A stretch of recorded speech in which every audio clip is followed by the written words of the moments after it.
Voy a hablar sobre cómo ser santos en tiempos de crisis. Y la palabra para compartir con ustedes está en la primera carta de Pedro, en el capítulo 1, los versículos 13 al 16. Voy a dar lectura de la Nueva Versión Internacional, que dice así: Primera Pedro, capítulo 1, versículo 13 en adelante. Por eso, dispónganse para actuar con inteligencia, tengan dominio propio, pongan su esperanza completamente en la gracia que les dará cuando se revele Jesucristo. Como hijos obedientes, no se amolden a los malos deseos que tenían antes cuando vivían en la ignorancia. Más bien, sean ustedes santos en todo lo que hagan, como también es santo quien los llamó. Pues está escrito: sean santos porque yo soy santo. Existe en la mayoría de nosotros la idea, seguramente inspirada por el diablo, de que para ser santos en nuestra manera de vivir tenemos que habitar en una suerte de mundo ideal, una especie de república utópica, o por lo menos en un contexto lo suficientemente aislado del mundo como para que de veras podamos mantenernos puros y limpios.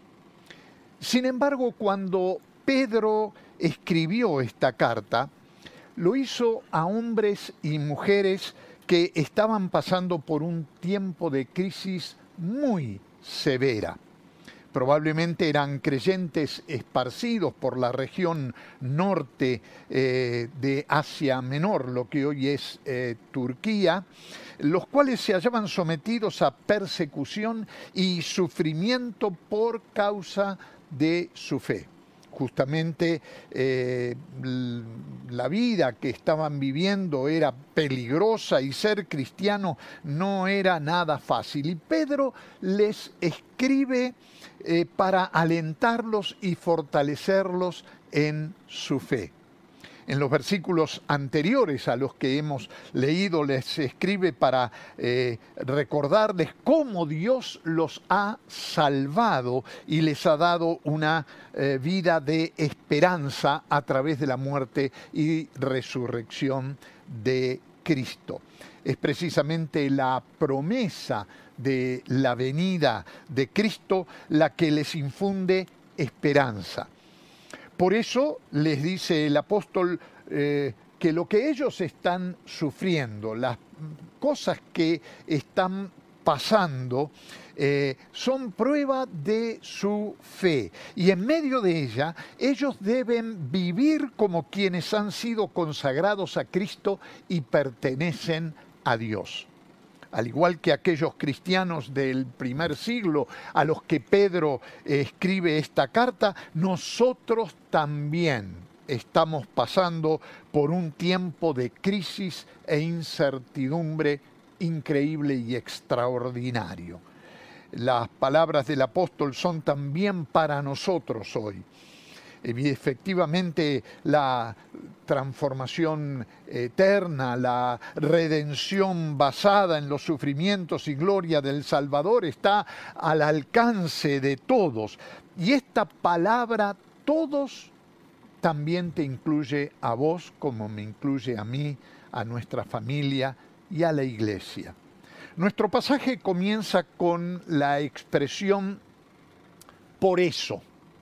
Al empezar este párrafo de esta manera, Pedro está diciendo, en razón de que Dios ha hecho todo esto por nosotros, Él espera ciertas cosas de nosotros. En los versículos leídos, Pedro pasa a enumerar estas cosas que Dios espera de nosotros, aún en tiempos difíciles, como los que nos toca vivir. Quizás por el hecho mismo de que estamos pasando por tantas luchas, conflictos e incertidumbre, es que Dios nos pide lo que nos pide en este pasaje. Y cuando lo volvemos a leer, nos damos cuenta que en tiempos como estos, en tiempos de crisis, hay 5 cosas que el Señor nos pide a la luz de este pasaje. Y te invito a acompañarme en la consideración de cada una de ellas. En primer lugar, dice Pedro, tenemos que tener un pensamiento firme, un pensamiento firme. Dice él, dispónganse a actuar con inteligencia. Esto tiene que ver con la manera en que usamos nuestra mente. Necesitamos de una mente alerta para atender adecuadamente, cristianamente, la realidad en la que estamos inmersos. Es interesante que la expresión dispónganse a actuar con inteligencia, en griego es literalmente ajustense el cinturón de la mente o el entendimiento. La versión Reina Valera dice en castellano bastante antiguo, ceñid los lomos. Es decir, ajustense el cinturón. Esto nos recuerda lo que hacían los personajes del Antiguo Testamento cuando querían moverse con agilidad. Se levantaban la túnica hasta la cintura o por arriba de la cintura y la sujetaban con un cinturón. Ajustense el cinturón. Pedro está diciendo, ahora que se hicieron cristianos, arremánguense, sáquense la corbata, ajustense el cinturón y muévanse rápido para pensar como hijos de Dios y no como piensan los incrédulos. El problema más grave que tenemos los creyentes frente a la crisis que estamos viviendo es que pensamos igual que los incrédulos. Por ver e interpretar la realidad tal como lo hace una persona que vive sin Dios y sin esperanza, nosotros caemos presa de la misma desesperación y angustia. Pablo en Romanos 12, el versículo 2 nos dice, no se amolden al mundo actual, sino sean transformados mediante la renovación de su mente. Así podrán comprobar cuál es la voluntad de Dios, buena, agradable y perfecta. Una mente alerta es la que genera pensamientos firmes. ¿Qué significa esto? Pedro habla de 2 cosas, básicamente. De un lado, preparación y del otro lado, entendimiento. Preparación es necesaria. Dice él, dispónganse para actuar. En este concepto no significa, como lamentablemente muchos comentaristas bíblicos concluyen, aprender más teología, es decir, agregar conocimiento intelectual a la fe o desarrollar una fe pensante, una fe reflexiva. No es que esto esté mal, pero no es lo que dice Pedro acá. Aprender más versículos de memoria, leer más libros cristianos, tomar más cursos de teología, estudiar los misterios de la fe, todo esto es bueno, pero no va a ayudar mucho a resolver los problemas concretos que vos vivís todos los días. Lo que Dios espera de nosotros en medio de la crisis no es más alfabetización religiosa o más conocimiento teológico o más gimnasia intelectual, sino que pensemos como Él piensa, que tengamos la mente de Cristo y a Cristo en la mente. Esto es lo que pide Pedro. La voluntad de Dios para sus hijos es que en medio de la crisis sepan cómo actuar en función de criterios correctos, los criterios de Dios. Para esto hace falta preparación. Pero la segunda cosa que necesitamos es entendimiento. Dice Pedro que debemos hacerlo con inteligencia. Esto es, usar de un buen juicio. Y en este contexto, esto no significa agregar sabiduría humana y carnal a la fe para gambetear mejor la crisis. El reino de Dios, mis queridos hermanos, no es de los sagaces, los astutos, los taimados, los pícaros, los zorros, los oportunistas, los piolas, los que están de vuelta, los ranas, los cancheros, los bananas, los rápidos, o los prestidigitadores, los que saben mentir mejor. De mentirosos ya estamos llenos. Lo que Dios espera de nosotros en medio de la crisis es que no nos dejemos dominar por el temor, la duda, la falta de fe, el olvido de sus promesas, el engaño del diablo, la mentira, la falsedad, sino que nuestra mente vea, entienda la realidad tal como Dios la ve, como Dios la entiende y como Dios nos dice que es. Esto es entendimiento pleno. Esto es ver la realidad, usando la frase de Pedro, con inteligencia. Es decir, tenemos que tener un pensamiento firme. La segunda cosa, nos dice Pedro, es que tenemos que vivir con dominio propio. Dice él, tengan dominio propio. Vivir con dominio propio. Esto tiene que ver con la manera en que nosotros administramos nuestra vida. La expresión dominio propio o sobrios, como dice Reina Valera, en griego es nefontes. Y esta palabra tiene básicamente dos significados. Por un lado significa no se embriaguen. ¿Sí? No se embriaguen. En otras palabras, no pierdan el control. Y por otro lado, significa firme, algo firme, seguro, resuelto, sólido, estable en la mente, un buen juicio. Significa también juicioso. En otras palabras, no se enloquezcan, no se enloquezcan.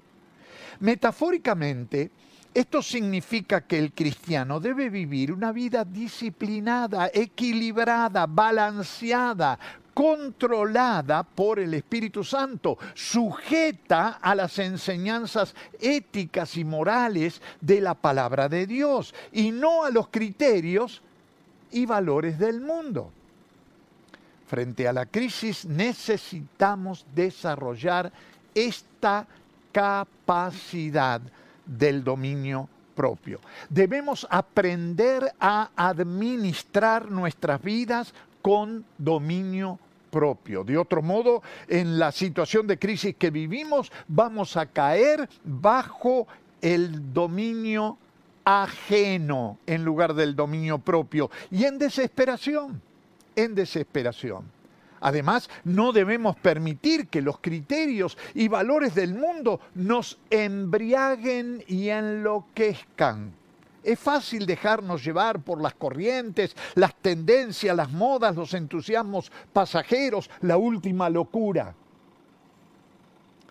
Pedro nos está animando a que nos mantengamos con la firmeza esencial del creyente que sabe en quién ha creído y dónde está anclada su vida. Tenemos que vivir con dominio propio. La tercera cosa que nos dice Pedro es que tenemos que alentar la esperanza. Omar hace un rato nos hablaba y nos daba una excelente interpretación de la experiencia de la esperanza cristiana. Pedro lo pone así: pongan su esperanza completamente en la gracia que se nos dará cuando se revele Jesucristo. Esto tiene que ver con la manera en que manejamos el presente y el futuro de nuestras vidas. Según Pedro, no tenemos por qué temer el presente y nuestro futuro está asegurado. No, la verdad, no sabemos qué nos deparará el futuro, pero sí sabemos quién reina en el futuro, ¿verdad? Reina Cristo. Él es el dueño del futuro y de nuestro futuro. Como cristianos vivimos en esperanza, y porque vivimos en esperanza es que podemos afrontar la crisis que nos asedia en el presente. Podemos soportar las luchas presentes y esforzarnos por resolver los problemas y hacer frente a las crisis, porque sabemos que todo esto se mueve en una dirección que para nosotros no es otra que bendición de parte de Dios. Es porque tenemos una esperanza, porque tenemos esta esperanza que para nosotros los cristianos es que lo mejor todavía está por suceder. Podemos vivir con gratitud por todas las misericordias recibidas en el pasado, con resolución para confrontar los desafíos del presente y con esperanza segura de que Cristo todavía traerá más de su gracia en el futuro. La expresión de Pedro cuando se revele Jesucristo se refiere a la segunda venida de Cristo, cuando Él venga por su iglesia. La gracia que se nos traerá y que recibiremos como cristianos en ese evento será el completamiento de nuestra salvación y nuestra glorificación. Seremos librados definitivamente de la muerte y seremos transformados para ser tal como Él es. Cuando Cristo vuelva, Él pondrá fin a la muerte, a Satanás, al mundo, a la carne, al pecado y todo lo que ahora nos impide ser la criatura perfecta que Él desea que seamos. Por eso, en el presente no debemos manejar nuestra vida como si no tuviésemos un maravilloso futuro aguardándonos. Si es cierto que en Cristo ya lo tenemos todo y que en su segunda venida Él va a traernos más de su gracia, entonces vivamos con desapego de las cosas de este mundo. No nos aflijamos ni tengamos miedo de las cosas de este mundo. El apóstol Pablo, escribiendo a los Colosenses capítulo 3, los primeros 4 versículos, expresa esta esperanza de una manera hermosa. Dice él: ya que han resucitado con Cristo, busquen las cosas de arriba, donde está Cristo sentado a la derecha de Dios. Concentren su atención en las cosas de arriba, no en las de la tierra. Pues ustedes han muerto y su vida está escondida con Cristo en Dios. Cuando Cristo, que es la vida de ustedes, se manifieste, entonces también ustedes serán manifestados con Él en gloria. Esto es lo que significa tener esperanza en medio de la crisis. Pongan su esperanza completamente, dice Pedro. La palabra esperanza, según es usada en el Nuevo Testamento, tiene un significado diferente al uso actual. En realidad, hoy ya no hablamos de esperanza, sino que hablamos de espero. Y la palabra espero es sinónimo de deseo. Nos las pasamos deseando cosas en lugar de esperar al Señor y la bendición del Señor. En el Nuevo Testamento, esperanza significa expectativa favorable y confiada. Aquí es un verbo imperativo en tiempo pasado puntual, lo cual significa una acción definitiva, terminada. De una buena vez por todas, dice Pedro, debemos poner nuestra esperanza en el futuro que Dios tiene guardado para nosotros. Lo que esperamos no es algo incierto. Está en camino, ya viene. La gracia de la que habla él en este versículo ya fue despachada con nuestro nombre. Viene. Una paráfrasis de este versículo sería: tengan una confianza completa y perfecta en el hecho de que su plena glorificación está en camino y que se va a concretar finalmente cuando Cristo venga por la iglesia. Dios nos ha preparado un gran menú, mis queridos hermanos. De entrada, tenemos la justificación. El plato principal es la santificación y el postre es la glorificación. Los dos primeros platos ya los estamos disfrutando. El tercero está marchando y sabemos que viene porque está en el menú, y el Señor sirve el menú completo. Y por último, Pedro nos dice que tenemos que actuar con obediencia. En los versículos 15 y 16 dice: como hijos obedientes, versículo 14, como hijos obedientes no se amolden a los malos deseos que tenían antes cuando vivían en la ignorancia. Y esto tiene que ver con la manera en que tomamos nuestras decisiones. No debemos comportarnos como lo hacíamos antes de conocer a Cristo. Debemos transformarnos en una nueva creación en Cristo como resultado de nuestra fe en Él. En Efesios capítulo 1, versículos 4 y 5, el apóstol Pablo dice: Dios nos escogió en Él antes de la creación del mundo para que seamos santos y sin mancha delante de Él. En su amor nos predestinó para ser adoptados como hijos suyos por medio de Jesucristo, según el buen propósito de su voluntad. Nuestra nueva condición de hijos de Dios tiene que verse manifestada en la manera en que tomamos nuestras decisiones. Antes de conocer a Cristo ignorábamos la voluntad de Dios y actuábamos con desobediencia. Ahora que conocemos a Cristo, debemos decidir como hijos obedientes que conocen muy bien la voluntad de su Padre. En tiempos de crisis es importante decidir en obediencia conforme a la voluntad de Dios y no según los deseos de la naturaleza humana pecaminosa.